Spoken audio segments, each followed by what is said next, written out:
pertama kali menggunakan teknologi apa namanya? Virtual reality, virtual apa? Pokoknya apa? VR.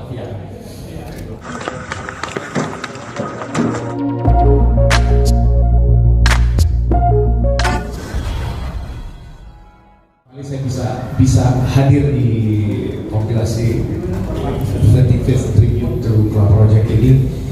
Pertama kali saya dideketin, saya langsung ditanya. Pertanyaannya langsung straightforward. Mungkin karena pada tahu saya orang Batak, jadi straightforward tanya aja. Mau lagu yang mana tahu? Gitu. Saya langsung jawab, romansa buat saya. Romansa itu pertama kali saya lihat video klipnya. Buat saya video klipnya saja sudah sangat futuristik buat saya, terlalu visioner untuk zaman itu. Ya, itu pertama kali menggunakan teknologi apa namanya? Virtual reality, virtual apa? Pokoknya apa? VR. Mereka sudah menggunakan itu untuk video klipnya, ya, yang terus terang gemes karena intronya panjang banget ya. Haruskan sepanjang itu, ya. Tapi kemudian itu dipatahkan oleh lagunya yang sangat indah dan sangat keren. Dan pertanyaan saya buat Mas Katon sebelum saya nyanyi, saya pengen tahu itu siapa sih di situ? Di situ, yang di lagu itu maksudnya cerita tentang siapa itu? Udah lupa. Tapi ingat rasa lah ya. Biasa, gampang. Oke, tanpa berlama-lama, ini saya juga bangga sekali saya diberikan kesempatan untuk kemudian berproduksi sendiri bersama sahabat saya Rishanda Singgi. Yang lucunya adalah tadi saya baru cerita-cerita sama Steve Lillywhite juga.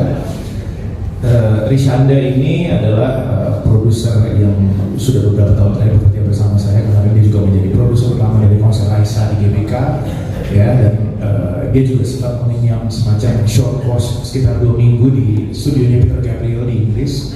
Yang kebetulan juga Steve Lillywhite juga pernah produser di Peter Gabriel beberapa belas tahun yang lalu. What a funny coincidence of what jadi ya, saya bangga dan untuk aransemen romansa ini juga kita sepakat bahwa kembali lagi saya dan Syada percaya bahwa Club Project adalah band New Wave. Kita akan membawakannya dengan New Wave versi kami. Let's go.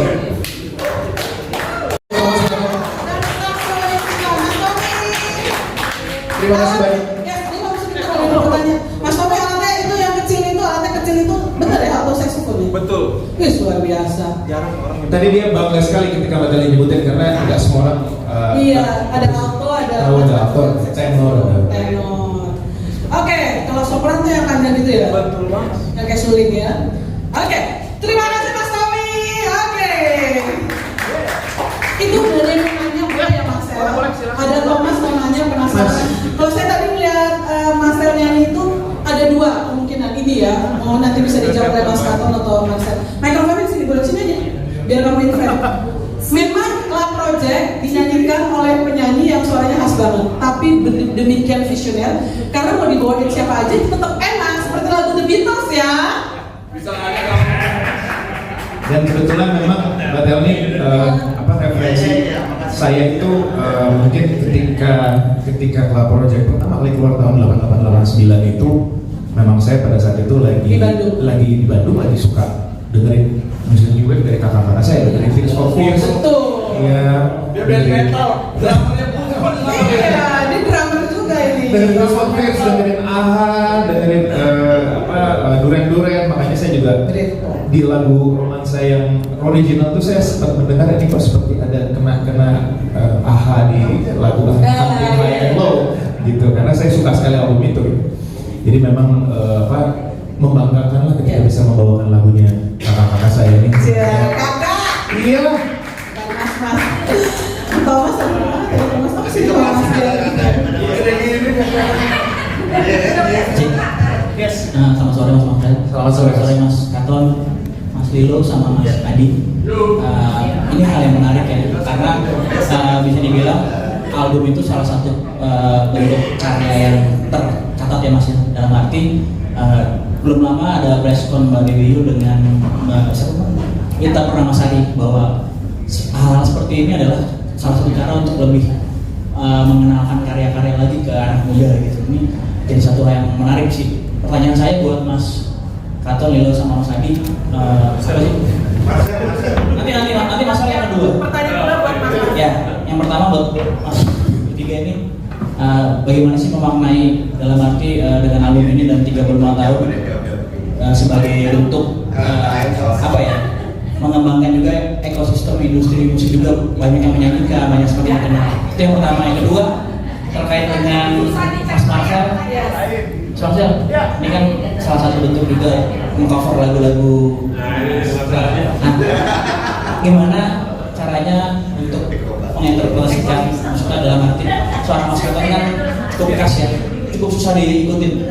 Dan bagaimana Mas Marcel sendiri untuk bisa menginterpretasikan karyanya, apalagi dalam lagunya tadi cukup romansa, tadi cukup apa ya, cukup susah dan itu karakternya Mas Katon banget. Bagaimana caranya dan bisa lebih segar, lebih fresh dengan sentuhan tadi musik. Terima kasih Mas semuanya, semoga terus berkarya dan memberikan apa yang boleh. Oke. Terima kasih Thomas dari Sindo di Nanya agak tadi apa nih maksudnya? memaknai ketika Oke. lagu ini hadir lagi, karena kan berarti ada anak sekarang, berarti ada dalam tanda kutip materi untuk memberikan apresiasi terhadap karya-karya sang legenda atau maestro. Nggak, tapi saya menangkap adalah sustainable ya, terhadap karya-karya itu. Ya. Kalau saya pikir begini, kalau kami sebagai musisi tentu bukan itu, kami berkarya. Jadi kalau sini kegairahan kami adalah berkarya. Kalau masalah marketing, sustainable segala macam, ada Sani, ada teman-teman yang lain, dan termasuk kalian teman-teman media di sini, itulah yang membuat karya-karya itu bisa bertahan dan langgeng, ya kan? Betul sekali. Kenapa kita hadir dan bicara di sini adalah tentang itu, tentang bahwa ada karya-karya dulu yang terus bisa bergulir terus, dan ya itulah hubungan antara artis dan media. Jadi bagi tugasnya, jadi silakan untuk menjadikan ini sustainable. Yes. Terima kasih. Dengan terus ditulis dan diapresiasi ya. Betul. Mas Kata mau tambahkan dari situ nggak apa-apa? Udah cukup masuk semua. Asik aja. Sustainable. Oke. Susah nggak sih lagu romansa ini dipelajari? Lagu romansa ini, tapi memang dari kebanyakan lagu-lagu yang ditulis Mas Katon, liriknya puitis ya, dan memang punya kekuatan yang berbeda dari lirik-lirik puitis yang lain menurut saya gitu. Dan Club Project ini memang mewakili, ya ini sangat personal, maksudnya mewakili perasaan saya gitu ya. Dari semua lagu-lagunya banyak yang memang dengan mudah kita bisa menginterpretasikan, yang nggak terlalu sulit. Apalagi kalau memang kita pernah mengalami suasana-suasana romantis misalnya gitu. Khususnya buat lagu romansa ini buat saya, ya Mas Katon brilian aja. Buat saya sangat brilian, dan tugas saya pada saat ini adalah bagaimana caranya supaya lagu ini dengan aransemen yang baru, pesannya Mas Katon, pesannya Club Project lewat aransemennya, lewat bagaimana membuat part-partnya seperti ini, itu bisa sampai lagi ke pendengar yang luas lagi, menginterpretasi lagi karena saya seperti ketika saya membawakan cover-cover gitu, saya tidak mau punya banyak keinginan untuk wah ini lagunya harus jadi seperti ini. No, karena buat saya lagu yang sudah bagus itu udah gak perlu dibagusin lagi, itu bagus. Saya tinggal perlu memasrahkan diri untuk gimana caranya pesannya harus nyampe. Itu aja yang ada di hati saya. Jadi baca liriknya, saya benar-benar pahami benar-benar maksudnya, setiap kata-katanya itu yang biasanya saya lakukan. Kalau sebelum take itu saya baca dulu. Dan yang menarik lagi adalah ini lebih teknis ke pengelolaan aransemen, khusus untuk aransemen yang sekarang ini romansa. Jadi ketika take vokal, Mas, biasanya kan kita rekaman ini vokal dulu baru backing vokal. Jadi ada suara perempuan di situ. Itu Dewi Andi Ririn, biasanya itu backing vokal saya selama 12 tahun. Jadi memang kita udah sering kerja gitu. Dan kemarin ini ketika merekam itu, saya punya perspektif gimana kalau perspektifnya kita balik. Jadi jangan main vokal dulu baru backing vokal. So backing vokal dulu take selesai. Sudah selesai, baru setelah itu baru saya take main vokal. Jadi saya malah dapat sesuatu yang lain di situ karena backing vokal sudah terisi. Salah satunya kalau dengar teman-teman dengar lagi romansa yang asli yang original, itu ada suara perempuan yang backing, itu Mbak Memes. Ya. Iya.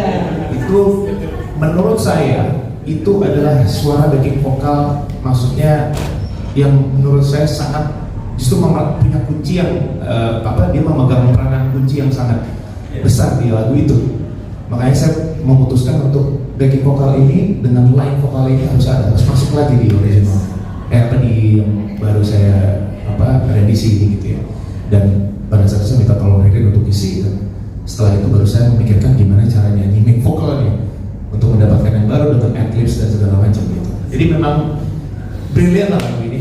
Dan brilian banget, original songnya pun sangat brilian. Tapi idenya Marcel juga brilian ya Mas Katon dan Mas Adi ya, cakep.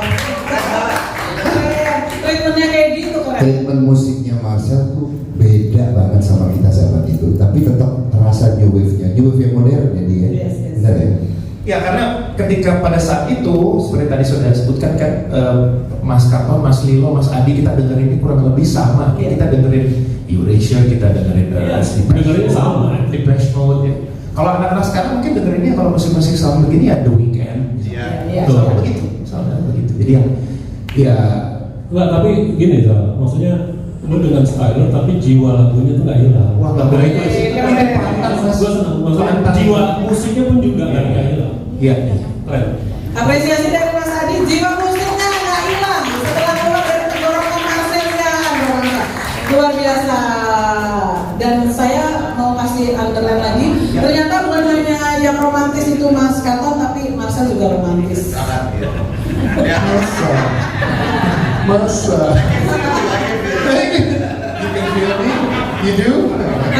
Katanya Mas Katon tadi seperti sempat healing ke Bali sambil membayangkan yang di rumah lagi nggak ada. Kalau Marcel romantisnya yang di rumah ada soalnya. Iya.